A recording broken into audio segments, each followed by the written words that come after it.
예, 안녕하세요. 저는 조원희 변호사입니다.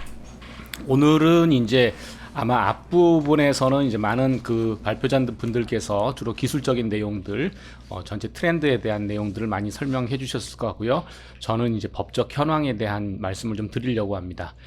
제 간단한 소개입니다. 태평양에서 한 16년 정도 했었고요. 현재는 이제 카이스트 교수 또 고문 변호사를 맡고 있습니다. 자, 이제 인공지능에 대한 규제 상황을 한번 좀 보겠습니다.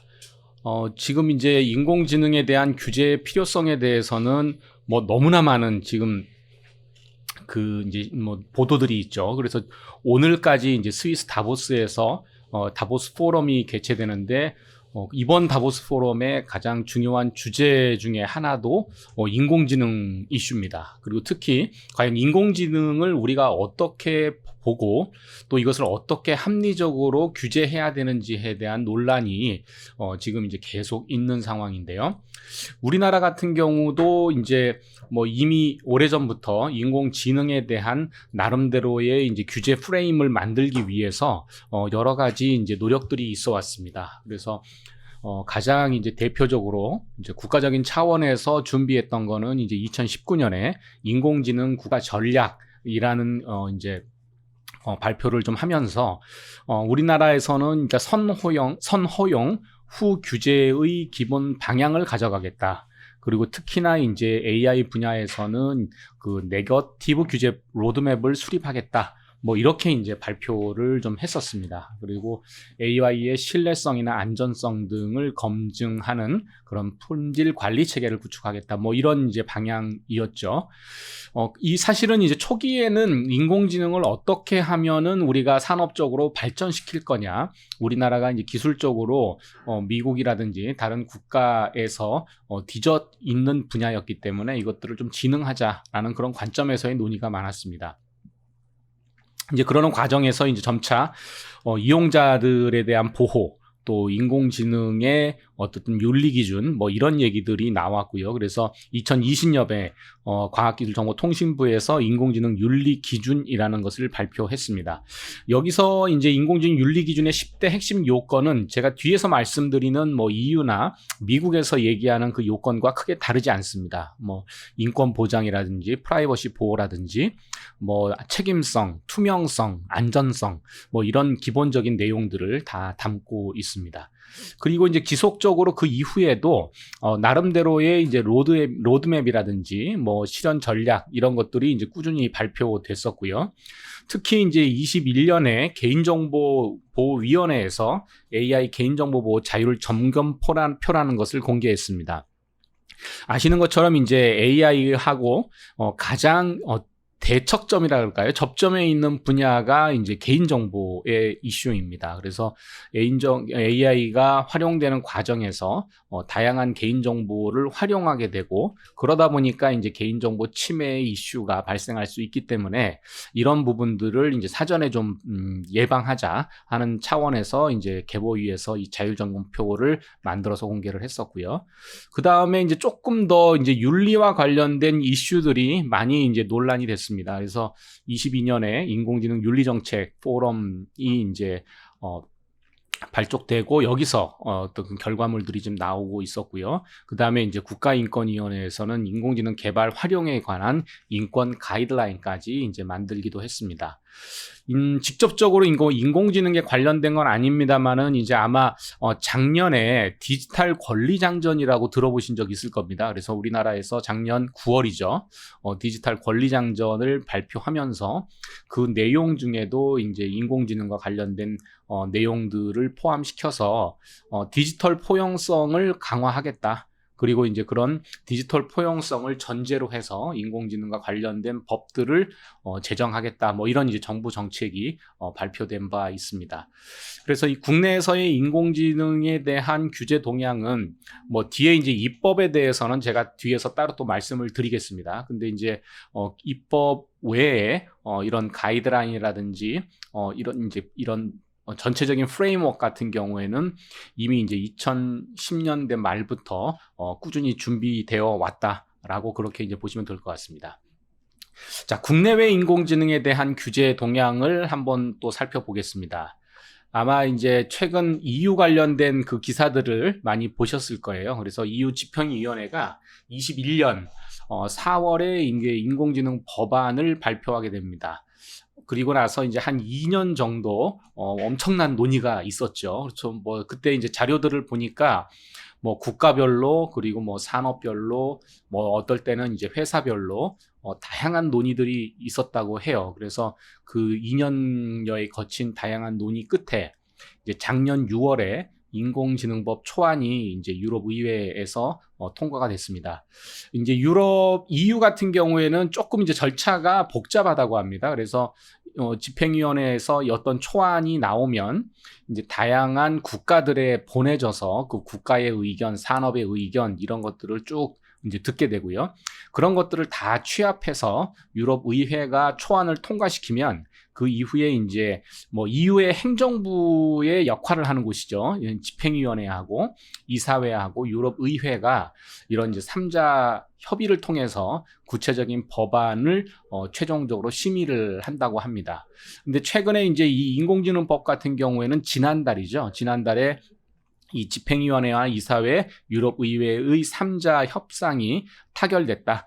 그러니까 이제 인공지능법에 대한 주요한 조건들이, 주요한 내용들이 다 합의됐다라고 이렇게 이제 발표를 했습니다. 그래서 그 이후 절차는 이제 주요한 내용들이 합의가 됐으니까 뭐 보통 우리도 이제 법을 만들 때 주요 내용이 합의가 되면 그 이후에 이제 문안 작업 또 구체적인 이제 조항 이런 것들을 검토를 하고 이제 최종 이제 그러니까 최종 표결을 하게 되는데요. 유럽 의회도 이제 지금 그 과정이라고 합니다. 그래서 유럽 의회의 최종 승인은 이제 기사나 뭐 예측에 따라서 조금씩 다르긴 합니다만은 이제 빠르게 보는 분들은 이제 4월, 5월에는 이제 효력이 발생될 거다라고 보고 있고 조금 이제 여유 있게 뭐 보는 곳에서는 이제 한 3, 4분기 그러니까 한 7, 8월 이 경에는 이제 최종적으로 승인이 될 거다라고 그렇게 보고 있습니다. 그래서 적어도 이제 올 상반기 전후로 해서 이제 인공지능법이 최종적으로 발효될 것으로 그렇게 예상하고 있습니다. 보통 이제 이 법이 발효가 되면 일정 기간에 이제 공고 기간을 두고 이제 그 효력을 실제로 집행하게 되는데요. 지금 이제 나와 있는 내용들을 보면은 일부는 이제 12개월 이후에 일부 효력을 집행이 가능하게 되고 전체적으로는 이제 최종적으로 발효된 이후로부터 약 2년 뒤쯤 효력 실제 집행이 될 거다라고 그렇게 이제 보고 있습니다. 그래서 그렇게 된다고 하면은 이제 2026년이죠. 2026년에 이제 적용이 되게 되는데 이 법은 원칙적으로는 이제 EU의 법이기 때문에 EU 국가들의 이제 규제가 적용되는 것인데 이 내용은 사실은 EU 국가들이 이 법을 집행한다라고 하는 것은 EU의 서비스를 EU에 있는 사람들에게 소비자들에게 서비스를 하는 그런 업체 또는 그런 기관들도 이 법의 적용을 받게 된다라는 의미이기도 합니다. 그래서 이제 EU의 인공지능법이 중요한 이유는 뭐 뒤에서도 조금 더 설명드리겠습니다만은 이전에 개인정보 관련된 뭐 GDPR이라든지 여러 가지 EU 레벨의 그런 규제가 사실 모든 전 세계에 어떻게 보면 EU라는 나라 자체가 워낙 또 다양하고 또 웬만한 글로벌 서비스다라고 하면은 EU를 제외하고 서비스를 할 수는 없기 때문에 결국은 규모 있는 국가 그러니까 업체들이라고 하면 EU의 이제 규제를 다 따라야 하는 그런 이제 상황이 발생되게 됩니다. EU 인공지능법을 간단하게 한번 설명드려 보면요. EU 인공지능법은 기본적으로 리스크 베이스 어프로치입니다. 그러니까 인공지능이라고 해서 모두 동일한 규제를 하는 게 아니고요. 인공지능이 어느 정도의 리스크를 가지느냐에 따라서 이 리스크를 나누고 그 리스크별로 이제 별도의 규제를 마련하고 있습니다. 그래서 EU 인공지능법이 지금 이제 정의한 4가지 카테고리는 첫 번째는 unacceptable risk입니다. 이거는 우리가 도저히 수용할 수 없는 리스크다라고 하면 이 인공지능의 사용은 제한, 금지하는 게 방향인 거죠. 오른쪽에 보시면 이제 그 예들이 나와 있는데요. 뭐 예컨대 소셜 스코어링이라든지 뭐 안면 인식이라든지 아니면은 뭐 이제 매니플레이션 같이 뭔가 조작하고 하는 것들, 이런 것들은 이제 우리 승인할 수 없는 리스크로 제한되게 되고요. 그 다음에 이제 하이 리스크인 경우에요. 그러니까 리스크가 크다. 그러면 리스크가 큰 곳에 대해서는 이제 특정한 이제 의무, 절차의 이행을 강제하는 방식으로 이제 리스크를 매니지한다라는 이제 방향입니다. 그래서 뭐 뒤에 조금 더 구체적인 예들은 설명드리겠습니다. 그리고 그 밑에는 이제 리미티드 리스크죠. 그러니까 리스크가 있기는 하지만 제한적이다. 뭐 이런 경우에는 이제 투명성의 원칙을 기초로 해서 법이 정하고 있는 일정한 규제를 뭐 그냥 투명하게 지키면 자율 규제와 같은 방식으로 그렇게 이제 접근하겠다라는 방향이고요. 그 다음에 이제 미니멀 리스크는 글자 그대로 이 정도만 지켜라고 해서 이제 코드 오브 컨덕트를 얘기하고 있습니다. 자, 그러면 이유에서 말하는 unacceptable risk는 뭘까? 잠깐 한번 보겠습니다. 그러니까 인간의 행동을 조작하는 이런 AI 시스템, 뭐 인간의 자율성이나 결정 능력을 손상시키거나 훼손시키는 거, 뭐 서블리미널 테크놀로지, 뭐 보통 우리가 뭐 잠재 의식을 조종한다고 할까요? 뭐 이런 식의 이제 기술도 포함시키겠다. 뭐 이거는 이제 인공지능하고는 관계 없습니다만 예전에 뭐 영화를 보는데 저희는 이제 인간의 뇌는 그 잔상을 정확하게 기억은 하지는 못하지만 뇌는 이제 인지를 한다 그래요. 그래서 코카콜라 요 이제 마크를 이제 여러 그 화면 사이에 조금씩 이제 넣어 놓으면 이제 눈으로서는 코카콜라라고 하는 것을 직접적으로 인식하지는 못하지만 이 잠재적으로 코카콜라에 대한 그런 인식이 높아져 가지고 그 제품을 소비하게 되는 그런 광고였습니다. 그때 이제 그 방식의 광고로 소비가 뭐 한 20% 증가했고 뭐 팝콘 이 뭐 60% 더 소비가 많아졌고 뭐 이런 이제 결과가 나왔다고 리포트가 됐었습니다. 물론 이제 그 이후에 그거는 사실은 사실이 아니었다. 뭐 이제 자료가 좀 조작됐다. 뭐 이런 얘기도 있긴 했는데요. 이런 식으로 이제 AI 시스템이 사람의 자율성이나 의사결정 능력에 뭔가 영향을 주는 것은 금지하고 있습니다. 그리고 이제 취업 집단을 착취하는 AI 시스템이라든지 이제 소셜 스코어링을 가능하게 하는 이제 AI 시스템인데요. 밑에 보면은 이런 거예요. 그러니까 왜 그러면 소셜 스코어링을 제한하느냐?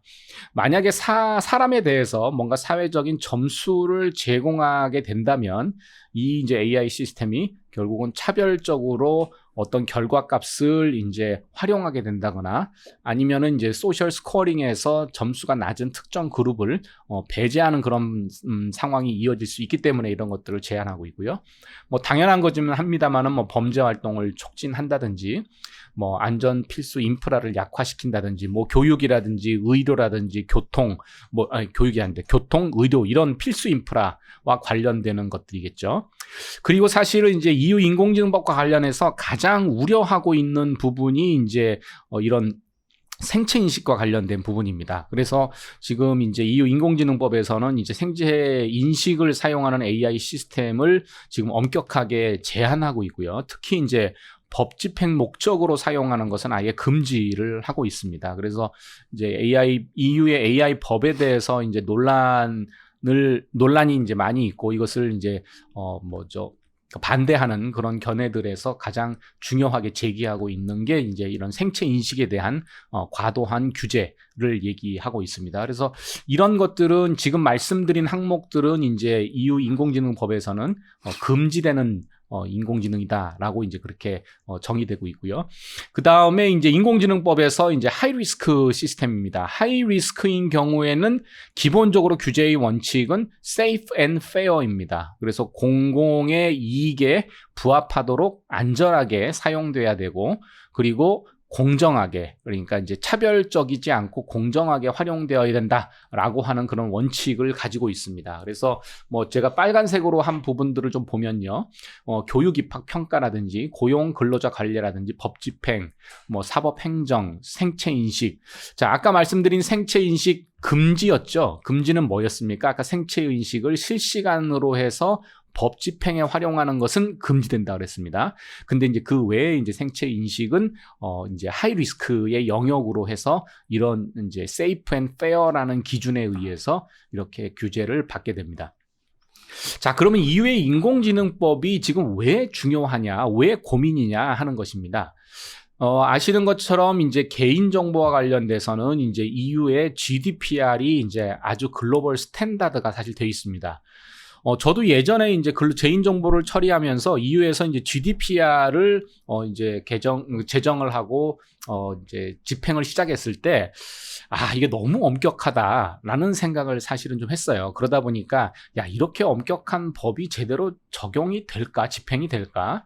그리고 이제 EU가 뭐 자기네들이 이렇게 엄격하게 집행한다고 해서 다른 나라들이 이런 것을 충분히 준수해서 실제로 이게 작용될 수 있을까라는 그런 의문을 사실 좀 가졌습니다.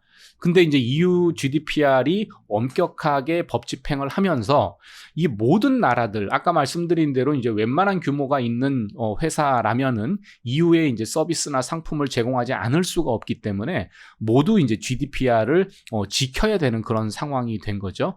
그래서 결과적으로 GDPR이 이제 글로벌 스탠다드가 되는 그런 상황이 됐고요.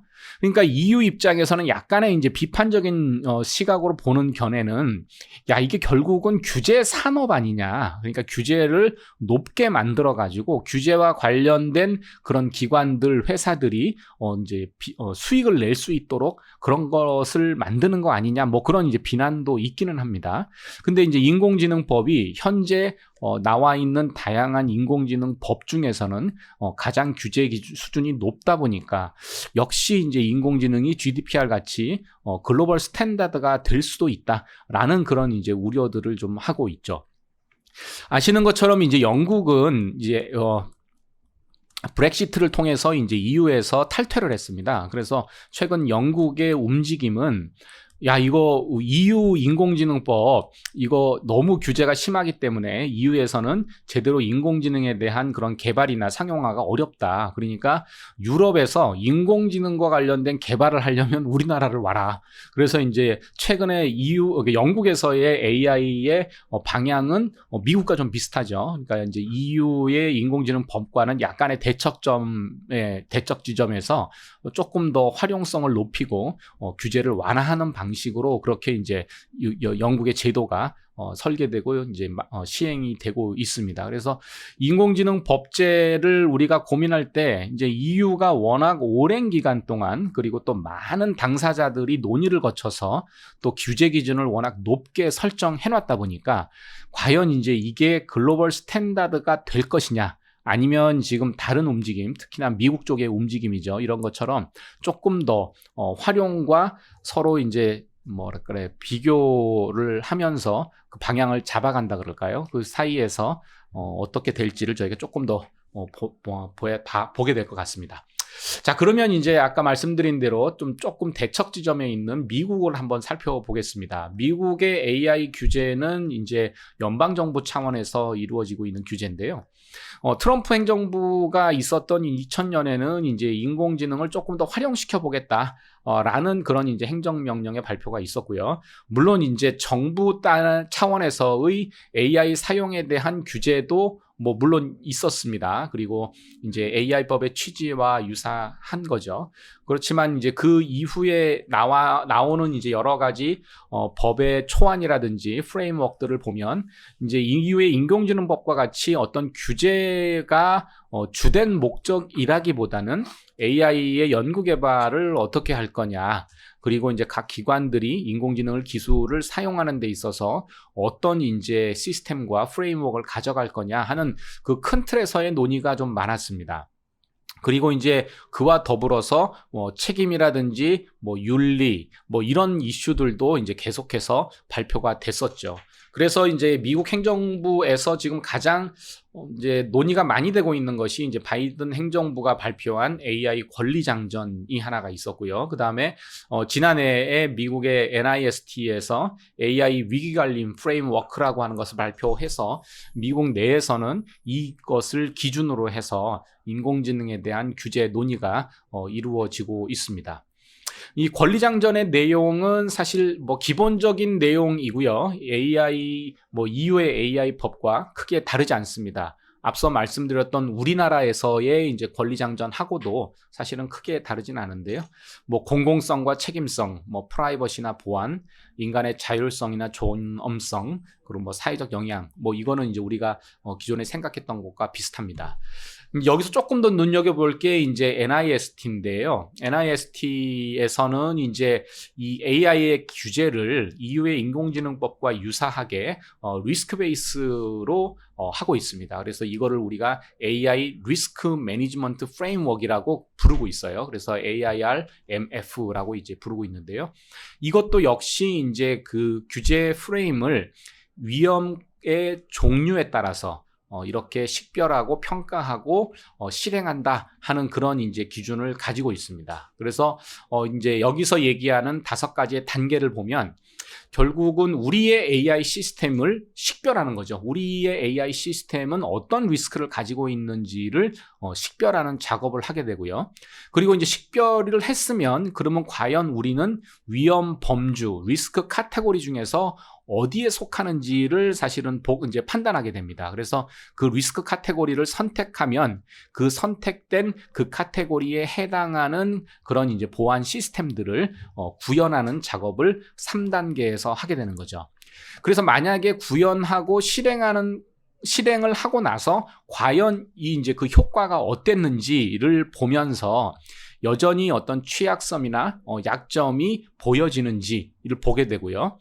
그리고 이제 마지막으로 4단계 평가 결과에 따라서 이 AI 시스템이 어떤 카테고리에서 어떤 이제 그 리스크 베이스를 가지고 작업을 해야 되는지를 최종적으로 결정하게 됩니다. 그러니까 두 개가 이제 인공지능법과 미국의 법제의 차이점은 뭐냐면 EU의 법 같은 경우는 법에 의해서 엄격하게 적용을 하는 거죠. 그러니까 다양한 예상되는 리스크 또 예상되는 항목들을 법에 규정하고 그거를 강제하는 반면 미국 같은 경우에는 상당히 자율성을 부과하고 있죠. 그래서 기업들이 자체적으로 이제 리스크를 식별하고 그 범주를 이제 선택하고 이제 구현하고 평가하는 거죠. 그런데 물론 미국의 법제가 뭐 그렇게 이제 약하진 않습니다. 뭐 이제 우리 흔히 블록체인 쪽에서 많이 보게 되는데요. 처음부터 뭐 규제를 하진 않지만 자율적으로 하되 그 대신에 이제 문제가 생기면 니네는 철저히 책임져라. 뭐 이런 식의 이제 규제가 미국의 규제인데요. 하여튼 미국의 규제는 이런 좀 자율 규제를 기반으로 하고 있다라고 보시면 좋을 것 같고 최근에서는 이런 연방 차원에서의 규제 외에도 이 주 단위에서의 다양한 규제들이 이루어지고 있습니다. 뭐 캘리포니아나 뉴욕이나 이런 경우에도 뭐 고용과 관련해서 뭐 이제 소셜 스코어링과 관련해서 뭐 이런 이제 내용들이 계속 규제가 이제 확대되고 있는 그런 상황입니다. 그리고 최근 들어서 이제 그 뭐 요즘 우크라이나 전쟁 그리고 이스라엘 전쟁이 나다 보니까 인공지능이 이런 이제 무기와 관련돼서 사용하는 것들을 이제 금지시켜야겠다라고 해서 이제 최근에 AI의 이제 기술이 이런 곳에 활용되는 것을 금지시키는 행정명령이 발효되기도 했습니다. 그래서 미국 같은 경우에는 아직은 어떤 전체적인 미국의 EU의 AI 법 같은 포괄적인 입법이 이루어지고 있지는 않지만 이런 규제 프레임이라든지 그때그때 발효되는 행정명령 그리고 주 단위에서의 규제 이런 것들이 복합적으로 작용하고 있다라고 이렇게 결론 지을 수 있을 것 같습니다. 이제 국내 인공지능 법안은 사실 현재까지 약 한 13개 정도가 이제 발의가 되어 있는 상태입니다. 여기는 제가 한 9개 정도를 이제 리스트업을 했는데요. 가장 최근에 발의된 법안은 이제 안철수 의원 외에 이제 10인이 발의한 인공지능 책임 및 규제 법안이었고요. 그리고 이제 가장 기본적으로 인공지능에 대한 논의가 시작된 것이 이제 중간에 보면은 민영배 의원 등 10인이 이제 발의했던 인공지능 기술 기본 법안입니다. 그래서 작년에 그 인공지능 법이 사실은 심사 소위에서 전체 여러 법이 한번 묶어져서 여기에서 소위원회를 통과하고 위원회 의결까지도 사실은 갈 것으로 예상이 됐었습니다만은 이제 뭐 워낙 인공지능 이슈들이 뭐 더 첨예하기도 하고 다양한 이제 논란거리들을 가지고 있다 보니까 제대로 처리는 못했습니다. 그래가지고 국회가 워낙 최근에 이제 여야가 심하게 다투고 있는 상황이기도 하고요. 그래서 최근에 안철수 그 의원의 이제 법안 발의 이후에는 뭐 이렇다 할 큰 움직임은 국내 같은 경우에는 없었습니다. 오히려 이제 아까 말씀드린 것처럼 정부 차원에서 다양한 이제 준비들을 하고는 있습니다만은 현재 이런 상황이고요. 그냥 두 가지 법을 크게 대비해서 한번 보겠습니다. 그래서 아까 말씀드린 민영배 의원 안에서 인공지능 기술 기본 법안은 기본적으로 인공지능 기술의 활용을 좀 증진시키자, 산업을 좀 더 발전시켜보자 하는 그런 기본적인 내용이었습니다. 그래서 뭐 인공지능 기술위원회를 둔다든지 인공지능 기본 계획을 만든다든지 뭐 인공지능의 기술의 육성을 위해서 어떻게 할 것이고 국제적인 고도화를 위해서 어떻게 할 것이고 국가나 지방자치단체가 이런 인공지능 기술 개발을 위해서 무엇을 지원할 건지 뭐 이런 내용이 사실 주된 내용이었습니다. 그러니까 초기 뭐 2020년, 21년 이 경에는 워낙 우리나라가 이제 인공지능이 미국에 좀 뒤처져 있다라는 그런 이제 문제의식이 있었다 보니까 이거는 발전시키는 그런 내용으로 이제 법안이 발의가 됐었는데요. 아까 말씀드린 이제 안철수 의원 안 가장 최근에 이제 발의된 안을 보면 이건 뭐 이 EU의 AI 법과 조금 유사한 그런 이제 느낌이 있습니다. 그래서 여기도 이제 리스크 베이스 어프로치를 하고 있죠. 그래서 금지된 인공지능 그리고 밑에 보면 저위험 인공지능 그리고 고위험 인공지능으로 이렇게 나누어서 보고 있습니다. 그래서 만약에 금지된 인공지능 영역이다라고 하면은 이건 당연히 이제 개발 자체를 금지하고요. 근데 금지된 인공지능이 아니다라고 하면은 우선은 허용하되 사후적으로 규제하겠다라는 그런 원칙을 천명하고 있습니다. 그리고 이제 저위험 인공지능이라고 하면 이거는 이제 일정한 기준을 두고 그 절차 기준에 따르도록 그렇게 하고 있고요.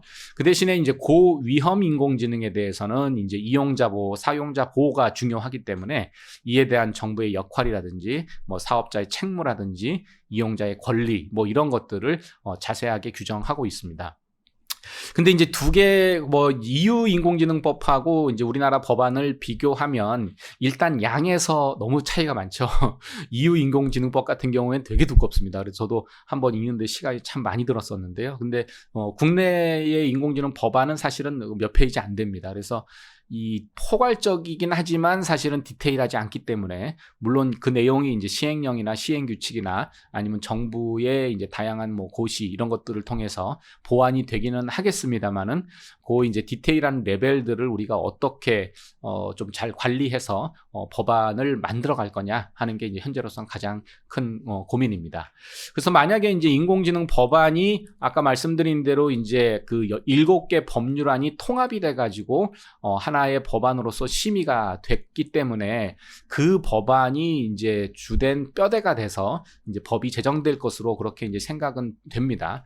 그래서 이제 그 내용에서 주요한 것들을 보면 이제 우선 허용이나 사후 규제 뭐 이런 내용이 아마 명문화 될 것 같고요. 이거는 안철수 의원 안에서도 나왔던 내용입니다.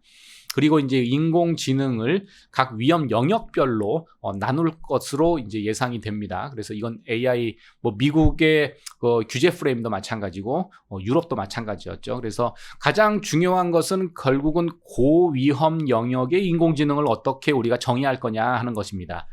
AI 유럽의 그 AI 법이 이제 발의되면서 이제 설문조사를 했어요. 스타트업한테 이제 유럽에서입니다. 유럽의 이제 스타트업들한테 설문조사를 하면서 과연 이제 EU의 인공지능법이 이제 당신네들 사업에 어떤 영향을 미칠 것 같습니까? 라고 이제 설문조사를 했는데 그 당시에 이제 AI 스타트업 중에서 약 한 33% 정도가 우리가 지금 준비하는 서비스 영역이 고위험 영역에 해당하는 것 같고 사후에 EU AI법이 그대로 적용된다면 사실은 우리는 사업을 계속하기 어려울 것 같다. 뭐 이런 식의 이제 답변을 했다 그래요. 그만큼 고위험 영역에서는 규제가 심하기 때문에 이 고위험 영역을 어떻게 우리가 카테고리를 정할 거냐 하는 것이 이제 매우 중요한 상황입니다. 그래서 아마 오늘 이제 발표를 들으시는 분들 중에서도 우리가 하는 게 지금 고위험에 해당한다라고 하면은 그 영향을 특히나 더 중요하게 보셔야 될 것 같습니다. 그래서 지금 이제 안에서 나와 있는 고위험 영역의 인공지능은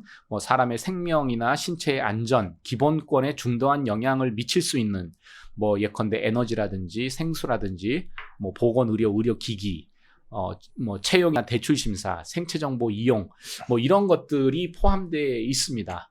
그래서 이런 부분들이 이제 향후에 본격적으로 논의가 될 때 이제 우리나라의 다양한 AI 기업들은 이 이제 고위험 영역으로 나누는 것이 어떻게 나누는 것이 적절한지에 대해서 많은 또 논의가 있어야 되지 않을까 싶습니다. 그러면 과연 이제 고위험 인공지능에 대해서는 어떤 의무가 부담되느냐 하는 것인데요. 사실 24조, 27조의 이런 내용들입니다. 예를 들어서 인공지능의 작동 과정이나 결과 등이 논리적이고 객관적으로 설명이 가능해야 된다. 사실은 말은 쉽죠. 근데 이제 최근에 논의되고 있는 그런 이제 생성형 인공지능과 관련된 서비스들도 보면 사실 위험에 대한 논의를 하면서 여전히 우리가 인공지능이 왜 어떤 과정을 통해서 이런 결과를 가져오는지 잘 모르겠다라고 하는 그런 얘기들을 많이 합니다. 그러니까 사실 인공지능에 대한 최고의 권위자들조차도 그런 정확한 작동 과정이나 이런 내용들에 대한 설명이 쉽지 않다라고 지금 하고 있기 때문에 과연 향후에 이제 이 법이 발효되는 이 내용은 이후의 인공지능법에도 있는 내용입니다. 그래서 이런 것들을 어떻게 우리가 설명하도록 할 것이고 어느 정도까지 요구할 것이냐, 이건 어떻게 보면 또 기업의 영업 비밀과도 관련돼 있는 부분이죠. 그리고 밑에 보면은 이제 이용자에게 인공지능에 기반해서 운영된다는 사실을 반드시 사전에 이제 그렇게 고지하도록 되어 있습니다. 그래서 이런 부분도 저희가 좀 눈여겨봐야 될 것 같고요. 인공지능 관련해서는 이용자 윤리 이 부분은 이제 계속 논의가 되고 있는 상황이고 이게 이제 입법에 반영될 것 같습니다. 그리고 이제 국가나 지방자치단체 그리고 행정기관들도 사실 인공지능과 관련된 다양한 이제 기준을 좀 마련해서 시행하도록 그렇게 이제 법에서 규정하고 있기 때문에 만약에 이제 이 법이 제정이 된다고 하면 이제 그 인공지능 관련된 업체들이 준수하거나 따라야 될 그런 이제 기준이나 지침들이 훨씬 더 많아지겠죠. 그래서 인공지능 이제 서비스에 있어서 지금 현재 개인정보랑 조금 비슷한 느낌으로 좀 보시면 이해가 훨씬 빠르실 것 같습니다. 그래서 최근에 이제 개인정보 관련한 사업을 한다. 그러면 이제 기본적으로 체크리스트들이 엄청 두껍잖아요. 이제 그렇게 갈 가능성이 있다라고 그렇게 보시면 될 것 같습니다. 이건 이제 진흥위원 신설이고요. 이제 개인정보법은 이미 이제 개정이 됐습니다. 그래서 이 이제 법률 내용을 보시면은 어떻게 인공지능과 관련된 내용들이 지금 개정돼 있는지를 보시면 좋을 것 같습니다. 자, 이제 마지막으로 과연 인공지능과 관련돼서 이제 법률 재개정이 이제 막바지에 와 있는데 과연 우리나라에 특히 이제 인공지능 재개정에서 뭐가 또 중요할지 한번 좀 고민해 볼 필요가 있습니다. 인공지능의 개념에 대한 개념이나 기술에 대한 이해나 정의, 구분, 사실은 원칙적인 내용입니다만은 가장 또 중요한 내용이기도 합니다. 인공지능의 개념을 우리가 어떻게 가져갈 것이냐, 특히 이제 EU AI 법에서도 이 개념에 대한 논의들이 좀 많았었는데요. 이 이제 개념에 대한 이해와 더불어서 리스크 베이스 어프로치가 이제 글로벌한 트렌드입니다. 그렇다고 하면 과연 이제 리스크 베이스를 어떻게 우리가 나눌 거고, 그리고 이제 나누는 각각의 카테고리에서 어떤 규제를 할 거냐 하는 것에 대한 심도 있는 이해가 필요합니다. 개인적으로 저희가 EU의 그런 이제 엄격한 규제 기준을 반드시 따라야 된다라고 보지는 않습니다. EU에 대한 아까 말씀드린 규제 산업이다라고 하는 그런 이제 비판적인 시각도 있는 것이고요. 그리고 더위 이제 인공지능 기업들의 기술 발전 속도도 물론 아직은 이제 미국에 비할 것은 아닙니다만은 많이들 이제 하고 있기 때문에 어떻게 하면 우리 나름의 그런 이제 합리적인 기준을 만들 거냐, 이런 규제가 결국은 이게 진입장벽이 될 수가 있거든요. 그래서 이런 부분들을 저희가 잘 고려해야 될 것 같고요. 그리고 이제 EU에서 뭐 이미 이제 광범위한 내용의 인공지능법이 통과가 됐고, 미국 역시 이제 다양한 규제 프레임들이 나오고 있기 때문에 이런 사례들을 우리가 충분히 검토하면서 중요한 거는 우리나라의 특수성입니다. 그래서 규제나 지능, 여기서 이제 밸런스를 가져가야 되는 그런 고민인 거죠. 그러니까 EU와 같이 너무 규제할 필요도 없고, 그렇다고 너무 또 우리가 규제에 조금 더 이제 조금 더 신경을 덜 쓰게 되면 이제 미국의 그 빅테크들이 우리나라 인공지능 시장을 아예 독점하는 그런 상황도 발생할 수가 있습니다. 그래서 이런 규제와 지능 사이에서의 적절한 밸런스가 우리나라 우리나라 인공지능 규제에 있어서 가장 고민거리다라고 말씀드릴 수 있을 것 같고요. 그리고 이제 아까 말씀드린 대로 EU 인공지능법 같은 경우에는 거의 이제 두터운 법을 통해서 모든 것을 규제한다라고 하는 것이었다고 하면 우리는 조금 더 민간에 맡겨둘 영역들을 좀 놔둘 필요가 있지 않겠나. 그리고 규제가 있더라도 그것을 우리 규제 샌드박스나 이런 걸 통해서 예외로 할 수 있는 그런 여지들도 조금 더 법률에서 마련해 두면 좋겠다라는 생각입니다. 그래서 이제 뭐 발표를 좀 마무리하려고 하는데요. 오늘 발표에서는 이제 국내외에서 인공지능 규제 현황들을 좀 살펴보고 우리나라의 법률 발의가 어느 정도까지 와 있는지, 그리고 우리나라에서 이제 최종적으로 곧 인공지능 법률이 제정될 텐데요. 이 경우에 어떤 기준을 가지고 하면 좋을지 말씀드렸습니다. 자, 이상으로 발표 마치겠습니다. 감사합니다.